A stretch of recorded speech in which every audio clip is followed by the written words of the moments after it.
ദൈവകുമാരനും മാതാവിനും നന്ദി. എൻ്റെ പേര് ആശ അരവിന്ദ്. ഞാൻ താമസിക്കുന്ന സ്ഥലം എറണാകുളമാണ്. എൻ്റെ സ്വദേശം കോട്ടയമാണ്.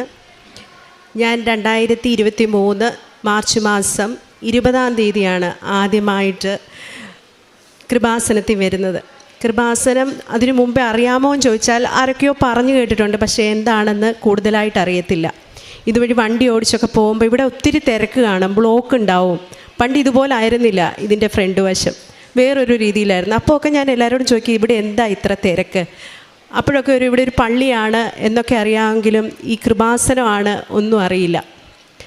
ഈ കൃപാസനത്തിലോട്ട് വരാനുള്ള എൻ്റെ കാരണം 10 വർഷത്തിന് മേലെ ആയിട്ട് എനിക്ക് ഒരു മോളുണ്ട്. മോളെ ഡെലിവറി കഴിഞ്ഞ ശേഷം എനിക്ക് ഓവുലേഷൻ ടൈം കഴിഞ്ഞാൽ എൻ്റെ ദേഹം മുഴുവൻ നീരാവും. അതിന് പല ട്രീറ്റ്മെൻറ്റുകൾ ചെയ്തു, പല ഹോസ്പിറ്റലുകളിൽ കാണിച്ചു, ആയുർവേദം കാണിച്ചു, അലോപ്പതി കാണിച്ചു, ഹോമിയോ കാണിച്ചു. ഇങ്ങനെ പല രീതിയിൽ ഞാൻ ഈ ഒരു അസുഖത്തിന് വേണ്ടി ട്രീറ്റ്മെൻറ്റ് എടുത്തു. അങ്ങനെ ബാംഗ്ലൂർ കാണിച്ചു, മസ്കറ്റ് കാണിച്ചു, പലരും പലതാണ് പറയുന്നത്. അമൃതയെ കാണിച്ചു, ആസ്റ്റർ മെഡിസിറ്റി കാണിച്ചു. അങ്ങനെ ഒരുപാട് രൂപ ഞാൻ ഇതിനു വേണ്ടി ചിലവഴിച്ചു. അപ്പം ഞാൻ പല ഹോസ്പിറ്റലിൽ നമ്മുടെ നാട്ടിലിരിക്കുമ്പോൾ കുറേ നേരം ഡോക്ടേഴ്സിന് വേണ്ടി വെയിറ്റ് ചെയ്യണമല്ലോ. അവിടെയൊക്കെ ഇരിക്കുമ്പോഴും എനിക്ക് ഈ പേപ്പർ കൊണ്ട് കൃപാസനത്തിൻ്റെ പേപ്പർ എങ്ങനെയോ എൻ്റെ അടുത്ത് വരും. അതെന്താ, ആദ്യമൊക്കെ എനിക്കിത് വരുമ്പം ഭയങ്കര അത്ഭുതമായി. ഇതെന്താണിത്? വായിക്കും, അവിടെ വയ്ക്കും. ഇത് റിപ്പീറ്റ് ചെയ്ത് ഞാൻ എപ്പോൾ ആ ഹോസ്പിറ്റലിൽ പോയാലും എൻ്റെ കയ്യിൽ കിട്ടും, ഞാൻ പള്ളിയിൽ പോയാൽ എൻ്റെ കയ്യിൽ കിട്ടും. അപ്പം കൃപാസനത്തെപ്പറ്റി ഞാൻ കൂടുതൽ അറിയാൻ തുടങ്ങി. എൻ്റെ അമ്മയോട് ചോദിച്ചു. എൻ്റെ അമ്മ വലിയൊരു മാതാവിൻ്റെ ഭക്തയാണ്, എൻ്റെ ചേച്ചിയും. പക്ഷേ അവരാരും കൃപാസനത്തിൽ വന്നിട്ടില്ല. അപ്പം അമ്മ പറഞ്ഞു, ഇതുപോലൊരു സ്ഥലമുണ്ട്, ആലപ്പുഴയിലാണ്, ഒത്തിരി പേര് പോകുന്ന സ്ഥലമാണെന്നൊക്കെ പറഞ്ഞു. അങ്ങനെ ഞാൻ ഒരു മാർച്ച് മാസം 20-ാം തീയതി എൻ്റെ ഒരു സുഹൃത്ത് ഡെൻസിയുടെ കൂടെ ഞങ്ങൾ രണ്ടുപേരും ഒന്നിച്ച് കൃപാസനത്തിൽ വരികയാണ്. ഞാൻ നിസ്സാരമായിട്ട് ഈ വേദന പറയുന്നെങ്കിലും സഹിക്കുന്നതിലും അപ്പുറം വേദനയാണ്. ഒരു ഡെലിവറി ടൈമിലുള്ള പെയിൻ പോലെയാണ് എല്ലാ മാസവും എനിക്കുണ്ടാവുക. ഞാൻ ഒരുപാട് സംസാരിക്കുകയും ചിരിക്കുകയും ചെയ്യുന്ന ഒരു വ്യക്തിയാണ്.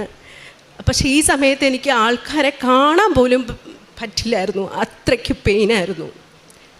അങ്ങനെ ഞാൻ കൃപാസനത്തിൽ വന്ന് ഇവിടെ കയറിയപ്പം പോലെ എനിക്ക് എൻ്റെ ദേഹം ഭയങ്കര വേദനയായി, ചൊറിച്ചിലായി. ഞാൻ എന്നിട്ട് ഉടമ്പടി ആദ്യം എടുക്കുക കുറച്ച് പ്രയാസകരമുള്ള കാര്യമാണ്. എങ്കിലും ഉടമ്പടി ഞാൻ ആ പ്രയാസമൊക്കെ സഹിച്ചെടുത്തു. അങ്ങനെ ഞാൻ ഉടമ്പടിയൊക്കെ എടുത്തു. ഇപ്പം 1.5 വർഷത്തിന് മേലെയായി. 2003 മാർച്ചിലല്ലേ. അങ്ങനെ ഇതുവരെ ഈ ഒരു നിമിഷം വരെ എൻ്റെ ഉടമ്പടിയിലോ ഒരു പ്രാർത്ഥനയിൽ, വൈകുന്നേരമുള്ള പ്രാർത്ഥനയിലും രാവിലെയുള്ള പ്രാർത്ഥനയിലും ഇതുവരെ ഒരു മുടക്കവും വന്നിട്ടില്ല. അതെ, എങ്ങനെയാണെങ്കിലും ആ സമയമാകുമ്പോൾ എങ്ങനെയും എനിക്ക് പ്രാർത്ഥിക്കാൻ പറ്റും. പക്ഷേ ബാക്കിയുള്ള കാര്യങ്ങളിൽ ഇടയ്ക്കിടയ്ക്ക് എല്ലാ ദിവസവും കുർബാനയിൽ പങ്കെടുക്കാൻ ഒത്തോൻ ചോദിച്ചാൽ സാധിച്ചിട്ടില്ല. ഇടയ്ക്ക് കുടുംബ പ്രാർത്ഥന എനിക്ക് പറ്റുന്ന പോലെ എല്ലാം ഞാൻ ചെയ്യാറുണ്ട്. എനിക്ക് വീട്ടിലിരുന്ന് ചെയ്യാൻ പറ്റിയില്ലേ, വണ്ടി ഓടിക്കുമ്പോഴേലും ഞാൻ ചെയ്യാറുണ്ട്. അങ്ങനെയെല്ലാം ഞാൻ ചെയ്തു വരുന്ന ഒരു വ്യക്തിയാണ്. ആ ഒരു വേദനയിൽ നിന്ന് എനിക്ക് പൂർണ്ണ സൗഖ്യം കിട്ടിയോ എന്ന് ചോദിച്ചാൽ പൂർണ്ണ സൗഖ്യം കിട്ടിയെന്ന് തന്നെ ഞാൻ പറയും. കാരണം എനിക്കിപ്പോൾ സഹിക്കാൻ പറ്റുന്ന വേദനയേ ഉള്ളൂ.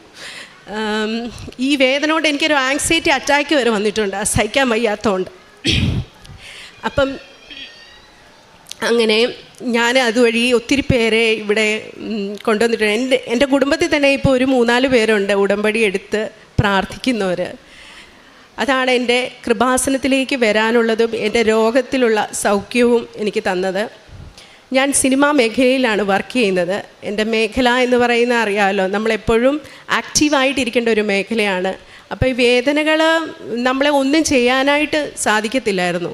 പിന്നെ പെട്ടെന്ന് വണ്ണം വയ്ക്കുക. ഒരു മാസത്തിൽ ഒരു 50 കിലോയാണ് എനിക്കെങ്കിൽ ഈ ഒരു വേദന തുടങ്ങുമ്പോൾ ഞാനൊരു 58 കിലോ 60 കിലോ അത്ര വ്യത്യാസം വരും. എൻ്റെ ഡ്രസ്സുകളിലും എല്ലാ കാര്യങ്ങളിലും എനിക്ക് മൂഡ് ഓഫും എല്ലാം ആയിരിക്കും. അപ്പോൾ പലരും എന്നെ കാണുമ്പോൾ ചോദിക്കും, എന്ത് പറ്റി ഇതിനെ പെട്ടെന്ന് വണ്ണം വെച്ച്? ഇതിനെല്ലാം നമ്മൾ ക്വസ്റ്റ്യൻ ആൻസർ ചെയ്യണം. എന്തുകൊണ്ട് സിനിമ ചെയ്യുന്നില്ലെന്ന് ചോദിച്ചാൽ അതിന് ആൻസർ ചെയ്യണം. ഒത്തിരി ക്വസ്റ്റ്യൻ ആൻസർ ചെയ്യേണ്ട ഒരു മേഖലയാണ് എൻ്റെ. അങ്ങനെ ഞാൻ കൃപാസനത്തിൽ 6 കാര്യങ്ങൾ, 5 എഴുതിയാൽ മതി, 6ാമത്തെ ദൈവത്തിന് കൊടുക്കണമെന്ന് പറഞ്ഞെങ്കിൽ എനിക്ക് 6 കൂടുതൽ കാര്യങ്ങളുണ്ടായിരുന്നു എഴുതാൻ. ഞാൻ 6 കാര്യങ്ങൾ എഴുതി ചിട്ടയായ അച്ഛൻ പറഞ്ഞ പോലെ എല്ലാം പ്രാർത്ഥിച്ചു. ആദ്യത്തെ ഉടമ്പടി പുതുക്കാൻ വന്ന സമയത്ത് ഞാൻ ആ ഓഫീസിൻ്റെ അവിടെ നിൽക്കുമ്പോൾ ആർക്കും എന്നെ മനസ്സിലായി. അപ്പം ഞാൻ പറഞ്ഞു, ജോസഫ് അച്ഛനെ കാണാൻ പറ്റുമോ, എനിക്കൊന്ന് കാണണം എന്നുണ്ട് എന്ന് പറഞ്ഞു. അപ്പം ഞാൻ അച്ഛനെ കാണാൻ വേണ്ടി അവരോട് ചോദിച്ചപ്പോൾ ആദ്യമേ ഇന്ന് ഓഫീസിലൊക്കെ സംസാരിച്ചിട്ട് എനിക്ക് കാണിച്ച് കാണാം, നമുക്ക് ബ്ലെസ്സിങ് മേടിക്കാം എന്ന് പറഞ്ഞു. അച്ഛൻ്റെ അടുക്കൽ ഞാൻ ഈ അൾത്താരെ വരുമ്പോൾ അച്ഛൻ എന്നോട് എൻ്റെ മുഖത്തേക്ക് നോക്കിയിട്ട്, ഞാൻ സിനിമയിലാണോ, എന്താ നിൻ്റെ ആവശ്യം എന്നൊന്നും അല്ല ചോദിച്ചത്, എൻ്റെ മുഖത്തോട്ട് ഇങ്ങനെ നോക്കിയിട്ട് അച്ഛൻ പ്രാർത്ഥിച്ചു. അത് കഴിഞ്ഞ് എന്നോട് ചോദിച്ചു, ഏത് മേഖലയിലാണ് വർക്ക് ചെയ്യുന്നത്? അപ്പം ഞാൻ പറഞ്ഞു, സിനിമയിലാണ്. ഞാൻ കൂടുതൽ അഡ്വർടൈസ്മെൻറ്റാണ് ചെയ്യുന്നത്, സിനിമയും ചെയ്യും. ഞാൻ ജോലി ചെയ്യുന്നുണ്ടായിരുന്നു, ഇപ്പം ജോലിയൊക്കെ വിട്ടു. എയർപോർട്ടിലായിരുന്നു, ഇൻഫോ പാർക്കിൽ ജോലി ചെയ്തു, അങ്ങനെ പല ജോലികളും ചെയ്തു. എങ്കിൽ പോലും അതെല്ലാം വിട്ടിട്ട് ഇപ്പം സിനിമയും അഡ്വർടൈസ്മെൻറ്റും മാത്രമാണ് എന്ന് പറഞ്ഞു. പക്ഷെ നീ എന്നോട് അതിനെപ്പറ്റിയോ അല്ലെങ്കിൽ ഒന്നും പറഞ്ഞില്ല. എന്നോട് ആകെ അച്ഛൻ പറഞ്ഞ ഒരേ ഒരു കാര്യമുള്ളൂ, നീ സാക്ഷ്യം പറയണം. ഞാനത് അച്ഛനെ, നീ സാക്ഷ്യം പറയുമോ എന്ന് ചോദിച്ചു. ഞാനൊന്ന് ഇങ്ങനെ മുഖത്തോട്ട് നോക്കി, സാക്ഷ്യം പറയുമല്ലോ അല്ലേ എന്നെടുത്ത് ചോദിച്ചു. അച്ഛൻ എനിക്ക് വേണ്ടി പ്രാർത്ഥിച്ചു. ഞാൻ തിരിച്ച് വീട്ടിലേക്ക് പോയി അവിടെ ചെന്ന് വളരെ ടയേർഡായിരുന്നു. അന്ന് ചെന്നപ്പോൾ ഒരു കോള് വരികയാണ്. എനിക്കൊരു അസോസിയേറ്റ് ഒരു പയ്യൻ വിളിച്ചു, ആശ ചേച്ചിയല്ലേ, ഒരു മൂവിയുണ്ട്, നമ്മൾ ഫെസ്റ്റിവൽ മൂവിയാണ്. ഇതുവരെ ഞാനൊരു 2008 ആദ്യമായിട്ട് പരസ്യം ചെയ്യാൻ തുടങ്ങുന്നത്. ഒരുപാട് നാഷണൽ ആർട്സും ഒരുപാട് പരസ്യങ്ങൾ ചെയ്തു. എങ്കിലും സിനിമയിൽ ഞാൻ അധികം അഭിനയിച്ചിട്ടില്ല. 2011 തുടങ്ങിയെങ്കിലും 19 സിനിമ ചെയ്തിട്ടുണ്ടെങ്കിലും വലിയ ഒരു ക്യാരക്ടർ അല്ലെങ്കിൽ ഞാൻ അഭിനയിച്ച വലിയ ക്യാരക്ടർ ശ്രദ്ധിക്കപ്പെട്ടിട്ടുള്ളതല്ല. ഈ പയ്യൻ എന്നെ വിളിച്ചിട്ട്, ഇങ്ങനെ ഒരു സിനിമയുണ്ട്, അത് പല ഫേമസ് നടികളും വേണ്ടെന്ന് വെച്ചതാണ്, കാരണം അതിൻ്റെ പ്രായം 80 വയസ്സാണ്. അപ്പോൾ ആ 80 വയസ്സായിട്ട് അഭിനയിക്കണം. ഒരു റിയൽ സ്റ്റോറിയാണ്. വെള്ളപ്പൊക്കത്തിൽ നടന്ന ഒരു പ്ലെമേന അമ്മയുടെ കഥയാണ്. അത് റിയൽ സ്റ്റോറിയാണ്. ഫെസ്റ്റിവലിനും അവാർഡുകൾക്കൊക്കെ അയക്കാനുള്ളതാണ്. കേരള ഗവൺമെൻറ്റാണ് പ്രൊഡ്യൂസ് ചെയ്യുന്നത്. അപ്പോൾ കഥ കേൾക്കാനായിട്ട്, കഥ പറയാൻ വീട്ടിലേക്ക് വരട്ടെ എന്ന് ചോദിച്ചു. ഞാൻ പറഞ്ഞു, വരൂ, എപ്പോൾ വേണേലും വന്നോളൂ, ഞാനിവിടെ ഉണ്ട്. അവരുടെ മേക്കപ്പിൻ്റെ ആൾക്കാർ എല്ലാവരെയും കൂട്ടി അവർ വീട്ടിലേക്ക് വന്നു, കഥ പറഞ്ഞു. അതിനുശേഷം എനിക്ക് ആ ക്യാരക്ടർ ചേരുമോ എന്ന് എന്നെ ഒരുക്കി നോക്കി. അത് കഴിഞ്ഞിട്ട് അവരുടെ, അറിയാമല്ലോ, ഗവൺമെൻറ്റിൻ്റെ സിനിമയാകുമ്പോൾ നമുക്കതിനകത്ത് ഒരുപാട് ഫിനാൻഷ്യലി ഒരുപാട് ഉണ്ടാവില്ല. അത് സംസാരിച്ചു. അങ്ങനത്തെ എല്ലാം സംസാരിച്ച് വളരെ പെട്ടെന്നായിരുന്നു ആ ഒരു സിനിമയുടെ എന്നിലേക്കുള്ള കാസ്റ്റിങ്. കാരണം വലിയ വലിയ സ്റ്റാറുകളിൽ നിന്നും മാറി എന്നിലേക്ക് അത് വന്നത് എനിക്ക് ഭയങ്കര അതിശയമായിരുന്നു. ആ സിനിമ വളരെ പെട്ടെന്ന് ചെയ്യണമെന്നും പറഞ്ഞു. ഒരു 4 ദിവസത്തിനുള്ളിൽ ഷൂട്ട് തുടങ്ങും. പക്ഷേ അതിനുവേണ്ടി പല കുട്ടികളും അതിൻ്റെ ബാക്കിലുള്ളവർ മാസങ്ങളായിട്ട് ഗ്രൂം ചെയ്ത് അതിലേക്ക് വരാനായിട്ട് ഒരുങ്ങിയിരിക്കുന്നതാണ്. ഇത്രയും എക്സ്പീരിയൻസ്ഡ് ആയിട്ടുള്ള ക്യാരക്ടർ ഞാൻ എങ്ങനെ ചെയ്യും എന്നൊക്കെ എന്നെ വളരെ ആശയക്കുഴപ്പത്തിലാക്കിയെങ്കിലും ഞാൻ ആ സിനിമയിൽ ജോയിൻ ചെയ്തു. സിനിമയിൽ അഭിനയിച്ചു. ആ സിനിമയ്ക്ക് എന്തൊക്കെയോ ഈ കൃപാസന മാതാവുമായിട്ട് ഭയങ്കര അടുപ്പാണ്. കാരണം ഒരു മാതാവിൻ്റെ പാട്ട് ഞാൻ അതിനകത്തിരുന്ന് പാടുന്നുണ്ട്. അതിൻ്റെ പോസ്റ്റേഴ്സ് ഇറങ്ങുമ്പോൾ ഈ ഒരു ബാക്ക്ഗ്രൗണ്ടാണ് ആ പോസ്റ്റേഴ്സിന്, അതിൽ ഞാൻ നിൽക്കുന്നതായിട്ടാണ്. അത് മാത്രമല്ല, ഞാൻ അവിടെ നമ്മൾ ഷൂട്ട് നടക്കുമ്പം ആകെ അവർ 18 ദിവസമാണ് ഈ സിനിമ മുഴുവൻ ഷൂട്ട് ചെയ്യാൻ ടൈം തന്നേക്കുന്നത്. അതിന് 16 ദിവസം കൊണ്ടെങ്കിലും ഷൂട്ട് ചെയ്ത് കൊടുക്കണം. അപ്പോൾ അത്രയ്ക്ക് ഹെക്റ്റിക്കായിട്ടാണ് ഈ സിനിമ എടുക്കുന്നത്. വെള്ളപ്പൊക്കമാണ്, മുഴുവൻ നേരവും മഴയാണ്. അങ്ങനെ എടുക്കുന്ന സമയത്ത് എനിക്ക് വേണ്ടി അവർക്ക് മാറ്റിത്തരാനോ അല്ലെങ്കിൽ എനിക്ക് വേണ്ടി പ്രാർത്ഥിക്കാൻ സമയം തരാനോ ഒന്നും സമയമില്ല. കാരണം കൂടുതലും ഞാനാണ് അതിനകത്ത് അഭിനയിക്കുന്നത്. എങ്കിൽ പോലും 5:30 വെളുപ്പിനെ, രാത്രിയിലൊക്കെ ഷൂട്ടുണ്ട് ചില ദിവസങ്ങളിൽ, എങ്കിൽ പോലും ആശ എവിടെ എന്ന് ചോദിക്കുമ്പോൾ ഞാനിവിടെ ഇരുന്ന് മുട്ടേക്കുത്തി നിന്ന് പ്രാർത്ഥിക്കുകയായിരിക്കും. ആ വീടും ഒരു മാതാവിൻ്റെ, ഒരു ഈരാറ്റുപേട്ടയിലുള്ള വീടാണ്, ഒരു ക്രിസ്ത്യൻ വീടാണ്. അതിനുള്ള സജ്ജീകരണങ്ങളെല്ലാം അവരും എനിക്ക് ചെയ്തു തരും. അതുപോലെ ആ സിനിമയിലുള്ള എല്ലാവരും എനിക്ക് രാത്രിയിലും രാവിലെയും പ്രാർത്ഥിക്കാനുള്ള എല്ലാ ഒരുക്കങ്ങളും ചെയ്തു തരും. അത്രയ്ക്ക് മനോഹരമായൊരു സെറ്റായിരുന്നു. ഒരു ദൈവികത ഭയങ്കര നിറഞ്ഞു നിൽക്കുന്ന ഒരു സിനിമയായിരുന്നു. അങ്ങനെ ആ സിനിമ ഞാൻ ചെയ്ത് അതിപ്പോൾ ഫെസ്റ്റിവലിന് അയച്ചിട്ടുണ്ട്. ഓണത്തിന് റിലീസാണ്. സിനിമയുടെ പേര് പ്രളയശേഷം ഒരു ജലകന്യക എന്നാണ്. ആ ഒരു സിനിമ തീർച്ചയായിട്ടും എനിക്ക് കൃപാസന മാതാവ് എൻ്റെ കയ്യിൽ തന്ന സിനിമ തന്നെയാണ്. ദൈവത്തിനും കൃപാസന മാതാവിനും ഒരുപാട് നന്ദി. അതേപോലെ സ്വർണ്ണ കന്യക എന്നൊരു പുതിയ സിനിമ ചെയ്തു. അതും മാതാവിൻ്റെ സിനിമ. അപ്പം എന്നെ കാണുമ്പോൾ എല്ലാവരും ചോദിക്കും, ഇപ്പോൾ ആശ മാതാവിൻ്റെ സിനിമ മാത്രമേ ചെയ്യാറുള്ളൂ എന്ന്. ആ സിനിമ മാതാവിൻ്റെ സ്റ്റോറിയാണ്. 4 ഭാഷകളിലായിട്ടാണ് അത് ഇറങ്ങുന്നത്. അതും അതിൻ്റെ ഷൂട്ടും പ്രോസസ്സിങ്ങും ഒക്കെ നടക്കുന്നു. അങ്ങനെ ദൈവം എന്നെ പല കാര്യങ്ങളിൽ, ഞാൻ ഒരു 6 കാര്യങ്ങൾ എഴുതിയെങ്കിലും ആ എഴുതിയതെല്ലാം ഇതുമായിട്ട് ബന്ധപ്പെട്ട കാര്യങ്ങളായിരുന്നു. അതെല്ലാം കൂടെ എനിക്ക് ഒന്നിച്ച് തരികയായിരുന്നു. കാരണം ഈ പ്രളയശേഷം ജലകന്യക സിനിമയുടെ കൂടെ എനിക്ക് സിനിമ എൻ്റെ ലൈഫിലെ, എൻ്റെ ജീവിതത്തിലെ കരിയറിനെ ഉയർത്തണേ മാതാവേ എന്ന് പ്രാർത്ഥിക്കുമ്പോൾ അതിൻ്റെ താഴെ എഴുതിയിരുന്നത് എനിക്ക് സിനിമ പഠിക്കാൻ കൂടുതൽ അവസരം തരണേ, എനിക്ക് ഡബ്ബിങ് പഠിക്കാൻ കൂടുതൽ അവസരം തരണേ. അങ്ങനെ ഓരോന്നും എല്ലാം കൂടെ ഒന്നിച്ച് എനിക്ക് ദൈവം തന്നു. കാരണം ഈ സിനിമ പഠിപ്പിക്കുന്നവരാണ് അത് ഡയറക്റ്റ് ചെയ്യുന്നത്. ലോഹിതദാസ് സാറിൻ്റെ മോന്, അതേപോലെ ലോഹിതദാസ് സാറിൻ്റെ അസോസിയേറ്റ്, അവരെല്ലാം സിനിമ പഠിപ്പിക്കുന്നവരാണ്. അദ്ദേഹത്തിൻ്റെ ബ്രദറാണ് ഡബ്ബിങ് പഠിപ്പിക്കുന്നവരാണ്. അപ്പോൾ എനിക്ക് അതിലൂടെ ഒരു വലിയ പഠനവും കൂടിയാണ്. ഞാൻ പറഞ്ഞ 6 കാര്യങ്ങൾ അങ്ങനെ സാധിച്ചു കിട്ടി. അതെൻ്റെ ഒരു ജീവിതത്തിൽ ഭയങ്കര, എൻ്റെ ഒരു കരിയറിൽ തന്നെ എനിക്ക് ഒരുപാട് മനസ്സിന് സന്തോഷം തന്ന ഒരു കാര്യമാണ്. പിന്നെ ഞാൻ പറഞ്ഞ അസുഖം എനിക്കിപ്പം പൂർണ്ണ മാറ്റമുണ്ട്. ഞാൻ ഇങ്ങനെയൊന്നും ചിരിക്കുക പോലും ഇല്ലായിരുന്നു. എനിക്ക് കുളിക്കാൻ പോയിട്ടൊന്നും ചിരിക്കാൻ പോലും വയ്യാത്ത വേദനയായിരുന്നു.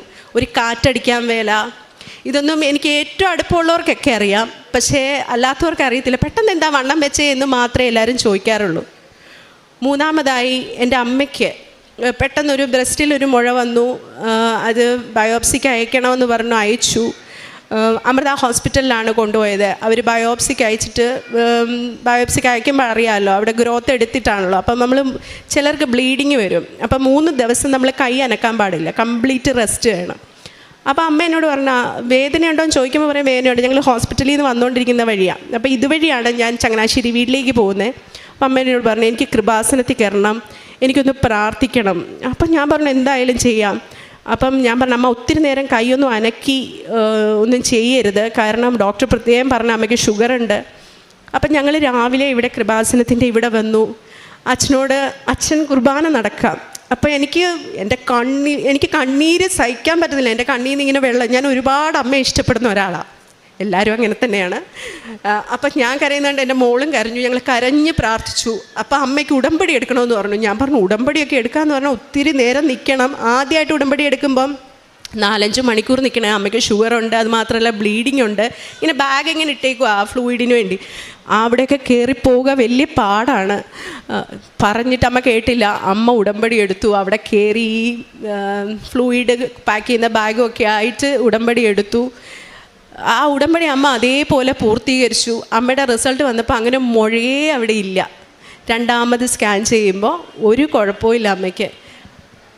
പിന്നെ 3ാമതായി ഞാൻ പ്രാർത്ഥിച്ചതിൽ എഴുതി വെച്ച് പ്രാർത്ഥിച്ചതാണ് എൻ്റെ മകൾ SSLCക്ക് കിട്ടേണ്ട മാർക്ക്. പരീക്ഷയ്ക്ക് പോകുമ്പോൾ ഞാൻ തൈലം പുരട്ടി കൊടുക്കും, പ്രാർത്ഥിക്കും.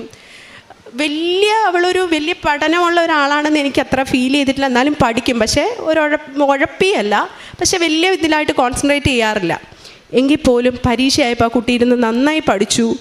ആ കൊച്ചു എക്സാം എഴുതുന്ന സമയം മുഴുവൻ ഞാൻ വിശ്വാസ പ്രമാണം ചൊല്ലി ഇരുന്ന് പ്രാർത്ഥിച്ചു. ആ പരീക്ഷ തുടങ്ങുമ്പോൾ മുതൽ അവസാനിക്കുന്നിടം വരെ ഞാനത് ഇങ്ങനെ യൂട്യൂബിൽ വെക്കും, ഞാൻ കൂടെ ഇരിക്കും, പ്രാർത്ഥിക്കും. എൻ്റെ മോക്ക് റിസൾട്ട് വന്നപ്പോൾ ഞാൻ എത്രയാ മാർക്ക് എഴുതിയത് അതിന് 1% കൂടുതൽ മാർക്ക് അവൾക്ക് ലഭിച്ചു. അത്രയ്ക്ക് അനുഗ്രഹങ്ങൾ ഓരോന്നായിട്ട് മാതാവ് എൻ്റെ ജീവിതത്തിൽ തന്നുകൊണ്ടിരിക്കുകയാണ്. ഞാനിങ്ങനെ യാത്ര ചെയ്യുമ്പോഴും ഒക്കെ എന്തേലും അയ്യോ അങ്ങനെ എൻ്റെ മാതാവ് എൻ്റെ കൂടെ ഉണ്ട് എന്നുള്ള അനുഗ്രഹം എപ്പോഴും ഉണ്ടാവും. അപ്പം എന്നെ പലരും ഇപ്പോൾ വിളിക്കുന്ന കൃപാസന മാതാവേന്നാണ്. അപ്പം ഞാൻ പറയാം അത് എന്നെ വിളിക്കാൻ വേണ്ടി അത്ര പരിശുദ്ധിയൊന്നും അല്ല ഞാൻ. എങ്കിൽ പോലും അവരെല്ലാം എൻ്റെ ഭക്തി ഞാൻ പറയുന്നതും കേട്ടിട്ടാണ്. യൂട്യൂബിലൊക്കെ വലിയൊരു ട്രോളുണ്ട്. എൻ്റെ കാശുരൂപം ഞാൻ കൃപാസന മാതാവിൻ്റെ വലിയ ഭക്തയാണെന്ന് പറയുന്ന ഒരു ഓഡിയോ ലോഞ്ചിന് പറയുന്ന ഒരു വീഡിയോ. എങ്കിൽ പോലും അതിലൊക്കെ ഞാൻ അഭിമാനമാണ് കൊള്ളുന്നത്. കാരണം അത്രയ്ക്ക് അനുഗ്രഹങ്ങൾ ഓരോന്നോരോന്നായിട്ട് എനിക്കും എൻ്റെ സുഹൃത്തുക്കൾക്ക് എൻ്റെ ബന്ധുമിത്രാദികൾക്കും എന്നെ ചുറ്റിപ്പറ്റിയവർക്കെല്ലാം മാതാവ് തന്നുകൊണ്ടിരിക്കുകയാണ്. 1000 നന്ദി. പ്രാർത്ഥനയൊന്നും ഞാൻ ഇതുവരെ മുടക്കുകയോ ഒന്നും ചെയ്തിട്ടില്ല. കഴിയുന്നത്ര ചെയ്യുന്നുണ്ട്. എല്ലാവരും അതുപോലെ ചെയ്യുന്നുണ്ടെന്ന് വിചാരിക്കുന്നു. നന്ദി.